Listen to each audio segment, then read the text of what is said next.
বনুল মুস্তালিকের যুদ্ধে জেতার পরে হারিস বিন মিরারকে বিশ্বনবী দায়িত্ব দিলেন যে হারিস বিন মিরার, তুমি এই এলাকার নেতা, কি করতে হবে আমাদের? বিশ্বনবী বললেন, নামাজ পড়বা, রমাদানের রোজা রাখবা, যাকাত আদায় করবা। মেরার বলে, তাহলে যাকাত নেন। বিশ্বনবী বললেন, না, 1 বছর পূর্ণ হওয়ার পরে যাকাত দিতে হয়। যাকাত কয় বছর পর পর? যাকাত প্রতিদিন দেয়া লাগে? হালানিল হাউল, 1 বছর যখন হবে আমি আমার সাহাবী পাঠাবো মদিনা থেকে, তখন দিয়ে দিও। বিশ্বনবী চলে গেলেন। 1 বছর পরে এক সাহাবীকে রেডি করলেন, যাকাতের সম্পদ নিয়ে আসো বনুল মুস্তালিকের পক্ষ থেকে। ওই সাহাবীর নাম হচ্ছে আলী ওয়ালিদ ইবনে উকবা।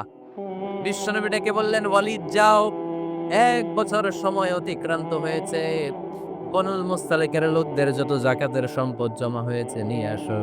সাইয়েদনা ওয়ালিদ ইবনে উকবা যখন সম্পদ আনার জন্য বের হলেন, ওইদিকে বনুল মুস্তালিকের লোকেরা শুনতে পেল বিশ্বনবীর পাঠানো সাহাবী উনাদের এলাকায় শুভাগমন করবে।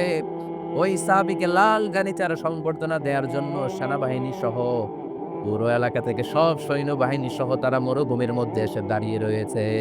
সুবহানাল্লাহ পড়া। নবীর সাহাবীর আগমন হবে, নবীর সাহাবীর শুভাগমন। উনি এসে আমাদের এলাকার যাকাতের টাকা কালেকশন করে নিয়ে যাবে। উনাকে সংবর্ধনা দিব, বের হও। তলোয়ার নিয়ে, ঘোড়া নিয়ে, গার্ড দিয়ে আমরা দাঁড়িয়ে থাকি। তো মরুভূমিতে সবাই দাঁড়ায় আছে। আল ওয়ালিদ ইবনে উকবা মদিনা থেকে বিশাল রাস্তা পাড়ি দিয়ে যখন বনুল মুস্তালিকের এলাকার কাছাকাছি দূর থেকে দেখে তলোয়ার নিয়ে লোকজন দাঁড়ায় আছে। কি নিয়ে দাঁড়ায় আছে? উনি ভাবছে আমারে মারার জন্য দাঁড়ায় আছে। উনি মনে মনে ভাবলেন, বিশ্বনবী পাঠালেন যাকাত নেয়ার জন্য, যাকাত পরে নিব, আগে জান সামলাই। কারণ এলাকার লোকেরা সব তলোয়ার নিয়ে সেনাবাহিনী সহ দাঁড়ানো। আসলে কথাটা কি ঠিক? মারার জন্য দাঁড়ায় আছে? কি জন্য? সম্মান দেওয়ার জন্য, ওয়েলকামিং রিসেপশন দেওয়ার জন্য। উনি ভাবলেন আমারে কচুটাটা করবো, এক কাজ করি, ওদিকে না যে অ্যাবাউট টার্ন উল্টা করি। যেই চিন্তা ওই কাজ। সাহাবী আল ওয়ালিদ ইবনে উকবা উল্টা ঘুরে গেলেন।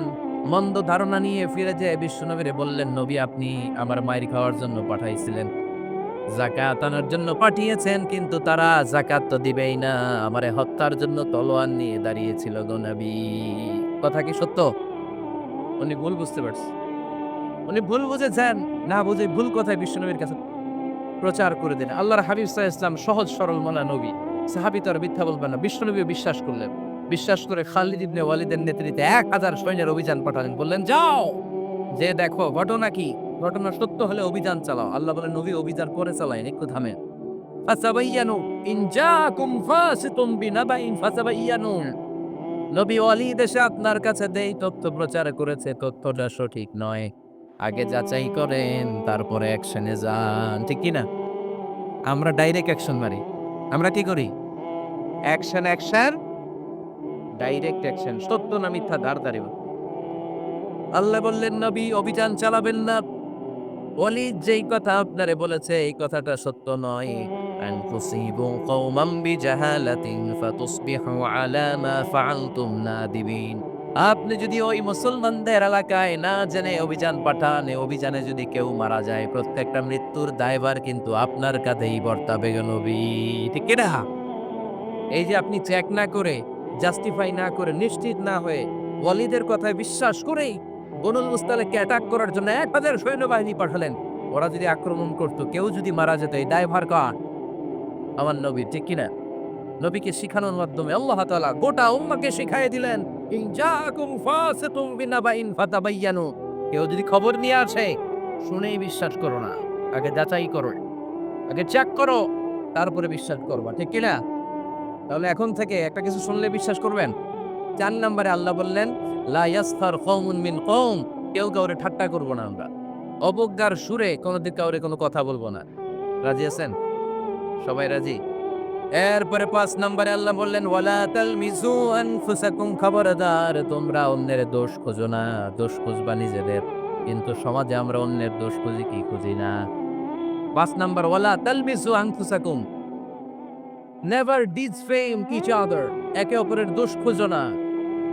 আমাদের সমাজে কিছু লোক আছে নিজের দোষ দেখে না, খালি অন্যের দোষ দেখে। আছে না নাই? চায়ের দোকানে বসে বসে দেখবেন, বলবে এই বাড়িতে এই সমস্যা, ওই বাড়িতে ওই সমস্যা, ওই বাড়িতে মারামারি, ওই বাড়িতে কাটাকাটি। তোর বাড়িতে কি সমস্যা ওইটা বল। তোমার বাড়িতে কি সমস্যা ওইটা বলো মিয়া। আছে না এরকম?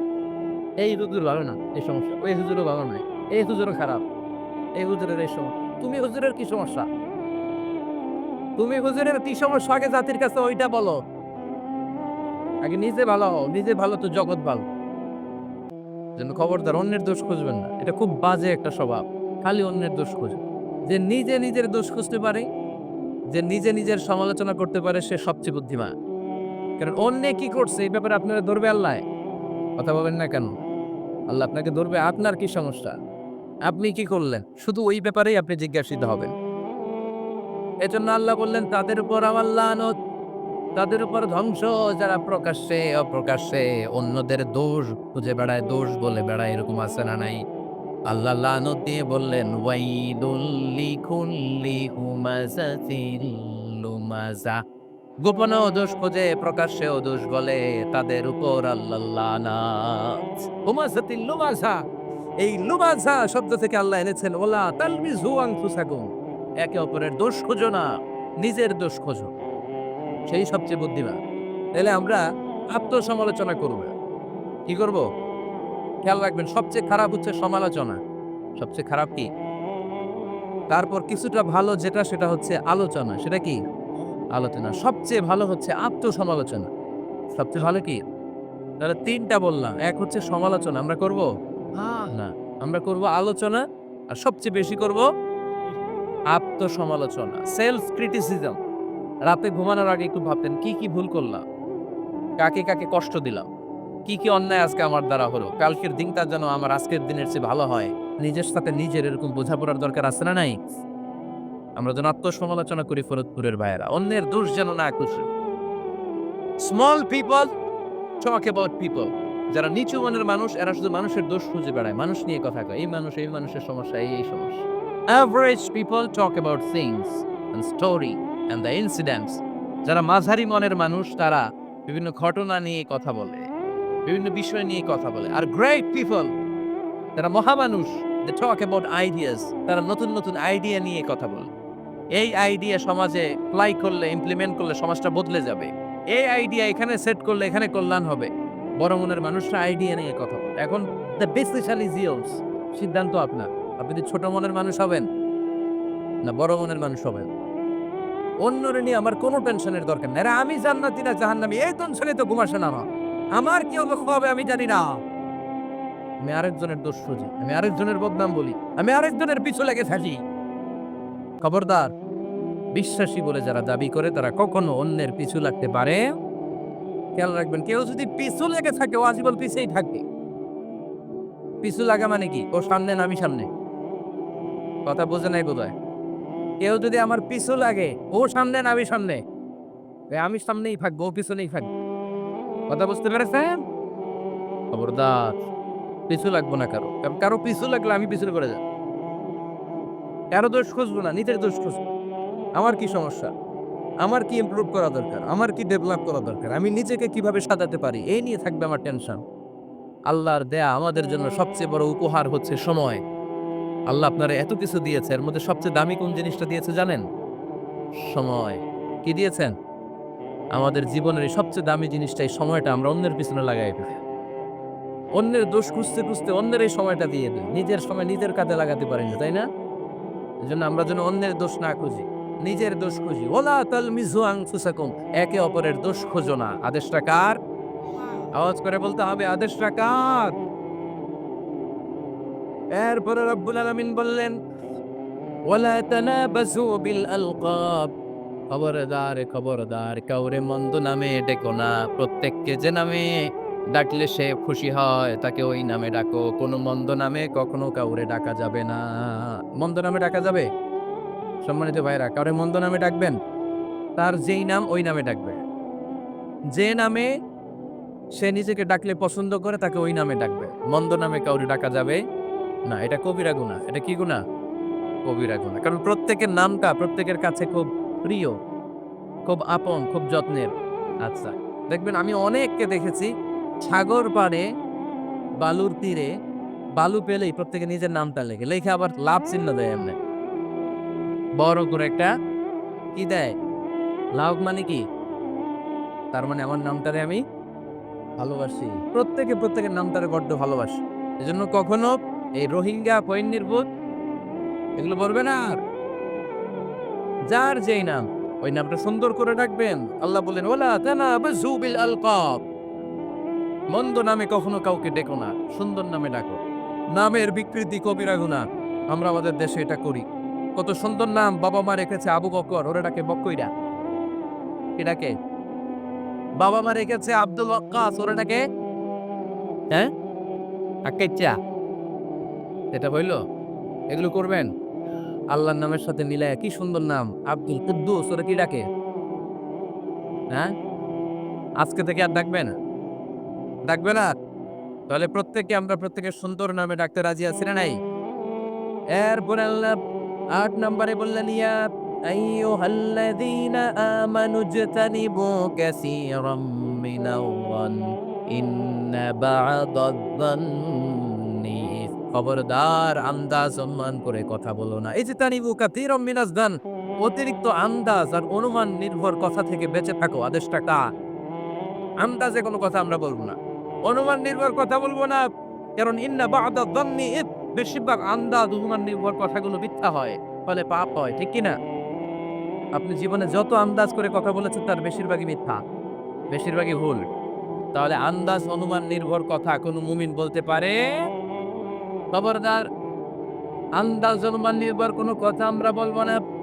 আল্লাহর হাবিব সাল্লাল্লাহু আলাইহি ওয়াসাল্লাম বলেছেন ইয়াকুম ওয়াদ-দন ফা ইন্নায-দন্না আকযাবুল হাদিস, তোমরা ধারণা করা থেকে, অনুমান নির্ভর আন্দাজ নির্ভর কথা থেকে বেঁচে থাকো, কেননা আন্দাজ নির্ভর কথাগুলো হচ্ছে মহাপাপ। আন্দাজে কথা বলা যাবে? আন্দাজ অনুমান নির্ভর কথা বলা যাবে না, কারণ আন্দাজ আর অনুমান কখনো সত্যের বিকল্প হতে পারে। ইয়াত্তাবিউনা ইল্লা যান, ইয়াত্তাবিউনা ইল্লা যান ওয়া ইন্না যান্না লা ইউগনি মিনাল হাক্কি শাইআ। কিছু লোক আছে এরা আন্দাজ নির্ভর কথা বলে, আর আন্দাজ কখনো সত্যের বিকল্প হতে পারে। আজ থেকে আন্দাজে কথা আমরা বাদ দিয়ে দিব। রাজি? একমত না দ্বিমত? আওয়াজ করে বলেন একমত না দ্বিমত? খবরদার আন্দাজ করবেন না। যদি আন্দাজ করেন ভালো আন্দাজ করবেন। আন্দাজ করলে কি আন্দাজ করবেন? ভালো আন্দাজ, come back positive, not go back negative. কোনো নেগেটিভ আন্দাজ আমরা করতে চাই না। ভাবলে পজিটিভ ভাবনা, অনুমান করলে পজিটিভ। কিছু লোক আছে খালি নেগেটিভ। আল্লাহ তুমি আমাদেরকে পজিটিভ মাইন্ডেড হওয়ার তৌফিক দান করো, আমরা পড়ি আমিন। এই দেশে যে কি পরিমাণে আন্দাজে কথা চলে, চলে না?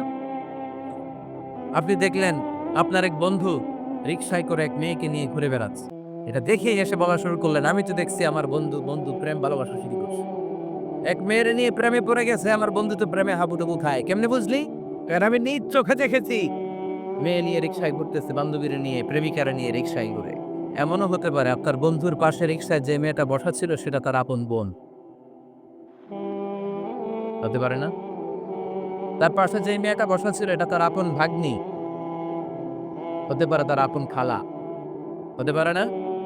ওর কিছু হয় নাই, আপনার গুনার পাল্লাকে আপনি ভারী করেছেন, ঠিক কি না? কারণ ঠোঁট কালো দেখলে আমরা আন্দাজে বলে লোকে মনে হয় সিগারেট খায়, আছে না নাই? সিগারেট না খেয়েও ঠোঁট কালো হতে পারে কি পারে না? বিয়ের পরে যদি কেউ হুন্ডা কিনে, বিয়ের পরে যদি হুন্ডা কিনে, কিসের হুন্ডা? এই দেখছেন আন্দাজে মেরে দিচ্ছে যত। তো ও যখন হুন্ডা পাইছে বা কিনছে বা পুকুর থেকে আনছে, কত টাকা খরচ করে কিনলো, কেমনে আনলো, কিস্তিতে এনে আনলো না সরাসরি আনলো, মাথার ঘাম পায়ে ফেলে আনলো না বন্ধুরটা তলাইতেছে, জানেন আপনি? তো এগুলো ধারণা করেন কেন আন্দাজে? আন্দাজে ধারণা করেন কেন? আজকে থেকে আন্দাজের গোষ্ঠী কিলাইয়াম। আন্দাজে কথা বলা যাবে? খবরদার। ইজতানিবু কাসীরাম মিনাজ-যান। ভাই এগুলো করে আমরা আমাদের সমাজটাকে জাহান্নামের টুকরা বানিয়ে দিয়েছি। আর কত? আর না। অনেক হয়েছে, এবার থামেন। থামেন। স্টপ। Think twice. একটু ভাবেন। কি বলছি আমি? প্রতিটা কথা জবাবদিহিতা সেদিন চাইবে কে?